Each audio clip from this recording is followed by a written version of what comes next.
As an operator of an air quality listed activity or controlled emitter, are you wondering whether the new DA leadership of the DFFE will be more lenient or stricter in enforcing the minimum emission standards at your facility? Or are you wondering what will happen when the postponements come to an end in March 2025? And have you thought of applying for alternative emissions limits under Section 12A? We've been wondering, so we watched many hours of the Presidential Climate Commission meetings. We read South Africa's Low Emissions Development Strategy and Climate Change Act. We reviewed the DFFE's 100 Days in Office. We even engaged the eThekwini municipality on their progressive emissions bylaw, which proposes stricter limits than the national MES for smaller appliances, and which could then open the floodgates for all municipalities to set their own emissions limits on any appliances. Most importantly, we engaged the DFFE, putting our questions to them and discussing recent trends in air quality compliance. In today's short video, we want to share what we learned with you. In a rather unscripted fashion, Dr. Deon George, the new Minister of the DFFE, describes his approach to the minimum emission standards in this short clip. Nobody wants filthy air, obviously. The question is, how do you actually get it cleaner and keep it clean forever? Because the fact is, this is what it looks like now. And that's the transition that is required. If we could all wave a magic wand, then, well, we would, but we cannot. So yes, indeed, there are exemptions to emissions that are existing and that I will have to be exercising my mind in a reasonably close time frame. My view, very simply, is you cannot forever give exemptions because then nothing will ever get done. So what needs to happen is there needs to be pressure, but the pressure needs to be enough. What does enough mean? It means that there must be pressure for movement, but not pressure to break anything, because then nothing will happen. And so that's the fine balance that needs to be found. But I can assure you of my 100% commitment. We want clean air, not only for our people, but for everybody in the world, because else the planet is not going to survive. Thank you. So Minister, do I hear you saying that the pressure that some of the organizations represented around here exert on matters like those is of value to you? Absolutely. Dr. Deon George's approach is very reasonable, but stronger than we've seen under previous administrations. That said, Dr. George's resolute stance seems to be undermined by a growing wave of Section 12A applications. Section 12A allows companies to motivate for alternative emissions limits to indefinitely extend non-compliance with the new emissions limits, but not the existing limits. To understand 12A, let's take a look at the legislation itself. Back in 2010, on the back of the National Environmental Management Air Quality Act of 2004, a list of activities which result in atmospheric emissions was produced. Many of you will be familiar with this list. And the specific version of the legislation that I'm looking at here is Government Notice 893 of 2013, which stood for the longest time as the most current version. Clause 11 of this legislation said that an application may be made to the National Air Quality Officer for the postponement of the compliance timeframes in paragraphs 9 and 10 above for existing plants. And I want to draw your attention to the fact that it is only existing plant. If we go to the definitions at the start of the legislation, we will see that existing plant is defined as any plant or process that was legally authorized to operate before the 1st of April 2010. So if the factory was already running, or the particular process, prior to April 2010, then there is the possibility, or there existed the possibility to apply for a postponement of the minimum emission standards. Let's see what points 9 and 10 say. Firstly, they reinforce that it's only existing plant that may apply. And they say existing plant must comply with the minimum emission standards for existing plant by 2015, and existing plants must comply with the minimum emission standards for new plant by 2020. And This original version of the legislation basically said that you could make a postponement of either the existing or the new emissions limits. Then in 2018, the legislation was revised.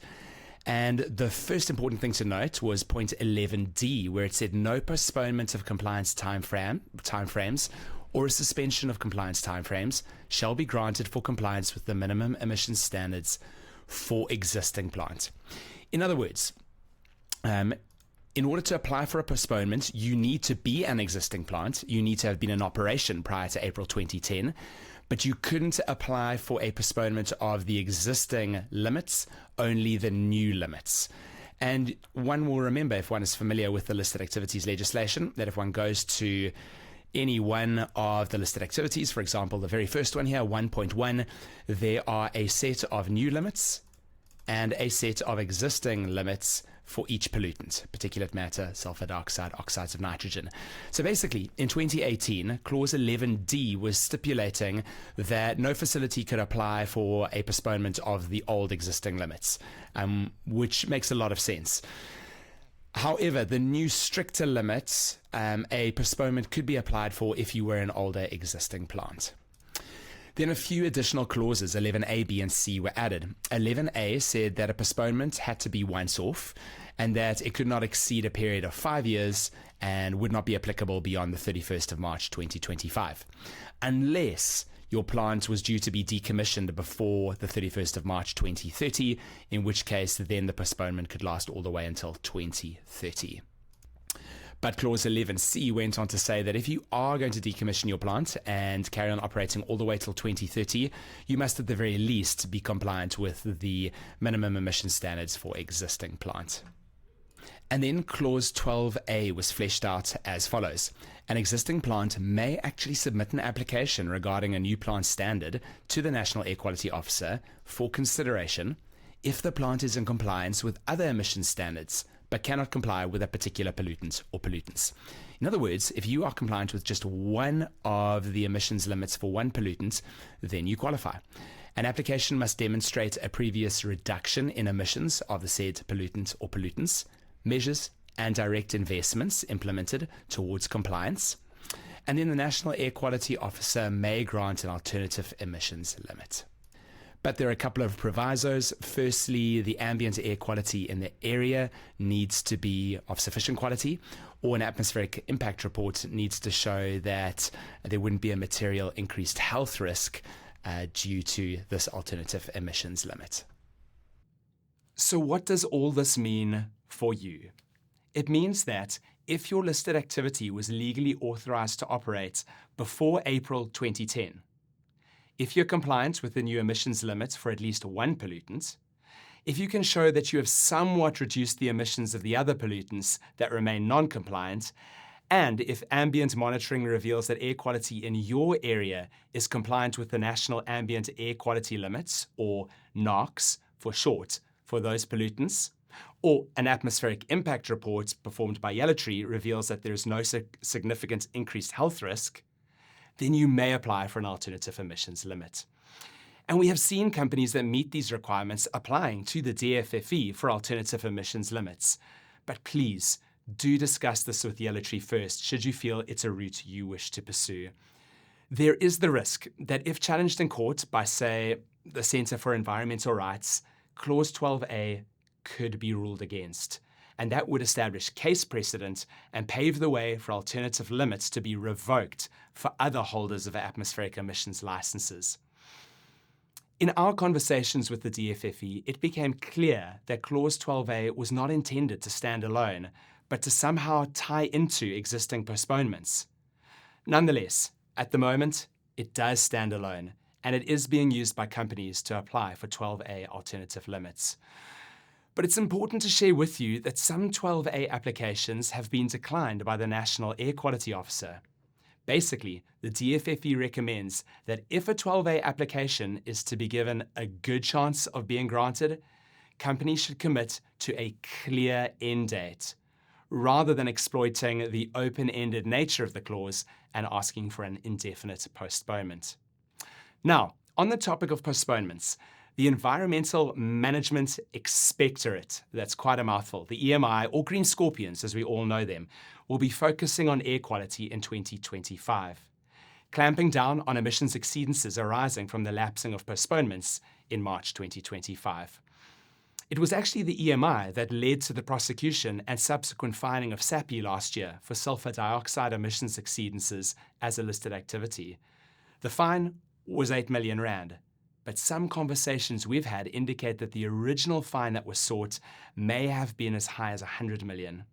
Regardless, it is evident that air quality is in the spotlight. And the focus on air quality is evident even at a municipal level, with cities aware of their mandate to reduce airborne pollutants. The eThekwini municipality, for example, is non-compliant with the NOx limit for PM 2.5. PM 2.5 consists of tiny particles that penetrate deep into the lungs and enter straight into the bloodstream, causing respiratory issues, heart disease, cognitive decline, and increased risks of cancer, especially amongst the most vulnerable people groups, children and the elderly. Recently, eThekwini issued their controlled fuels policy for public comment. The policy requires all operators of fuel-burning appliances in the municipality to calculate and report their conversion efficiency. Fuel-burning appliances larger than 0.5 megawatt must measure carbon monoxide and oxygen daily, conduct tune-ups every 2 years, and report to the municipality. The bylaw imposes various emissions limits for SO2 and particulate matter for fuel-burning appliances falling into one of two categories, either those between 1 and 3 megawatts or those greater than 3 megawatts, both of which are very low thresholds, meaning most industries are caught in the net. There is also a NOx limit proposed for those appliances with a combined net heat input exceeding 30 megawatts. Appliances larger than 3 megawatts must perform stack emission sampling in the second year of policy implementation, which obviously Yellow Tree can assist with. So in summary, what does 2025 hold for South African industry by way of air quality compliance? Well, firstly, the postponements will fall away in March next year. The EMI will begin policing industry more strictly, seeking out opportunities to fine for non-compliance with the now enforceable new minimum emission standards. Now enforceable because the postponements have fallen away. Section 12A applications are possible provided that one meets the criteria and holds them with an open hand, knowing that if contested in court, they may not hold up. Municipalities are likely to consider imposing their own emissions limits in the years ahead and stipulating daily CO and O2 measurements. And finally, of the 6 or so pillars that the new DA-led DFFE is focusing on, climate change is the first and foremost. Now, the minimum emission standards pertain to acute pollutants like particulate matter, sulfur dioxide, NOx, polyaromatic hydrocarbons, whereas the focus of the Climate Change Act is greenhouse gases such as carbon dioxide, methane, N2O, and SF6. These are separate groups of pollutants regulated by separate legislation, but there is an obvious correlation between the two groups. And most emitters of greenhouse gases also emit acute pollutants and are therefore listed activities with atmospheric emissions licenses. So, like it or not, the DFFE's focus on climate change will spill over to the minimum emission standards over the next 5 years. But we are here to help, and our team at Yellow Tree would love to chat to support you with your atmospheric emissions licenses, dispersion modeling, stack sampling, greenhouse gas emissions, carbon tax, or decarbonisation studies.